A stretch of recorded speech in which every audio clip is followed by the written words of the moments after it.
এক বনে একটি হরিণ ছিল। সে রোজ নদীতে জল খেতে যেত। নদীর পাশের একটা গুহায় এক দুষ্টু বাঘ সেখানে বাস করত। বাঘ হরিণকে দেখে খাওয়ার লোভ হলো। বাঘ হরিণের সাথে বন্ধুত্ব করে নিল। হরিণ ও বাঘের সাথে রোজ দেখা করে গল্প করত। একদিন দুষ্টু বাঘ বুদ্ধি আটে।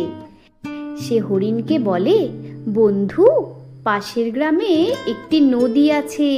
ওই নদীর জল খুব ভালো, তুমি যেতে পারো। হরিণ ঠিক করে পাশের গ্রামে জল খেতে যাবে। পরের দিন সকালে হরিণ রওনা দিল নদীর উদ্দেশ্যে। নদীতে গিয়ে হরিণ দেখে নদীর জল আয়নার মতো। জলে হরিণের ছায়া পড়ে। নিজের চেহারা তার খুব পছন্দ হলো। সে বলল, আমার মুখটাও খুব ভালো, শিংজোড়া তো তুলনা নেই। কি সুন্দর আঁকা বাঁকা ঢেউ খেলানো শিং, কিন্তু আমার পাগুলো কেমন পাতলা আর বিচ্ছিরি। এমন সময় দুষ্টু বাঘ হরিণকে তাড়া করলো। হরিণ দৌড়াতে লাগে,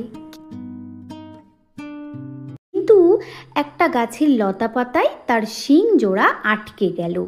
দুষ্টু বাঘ হরিণকে মেরে ফেলল।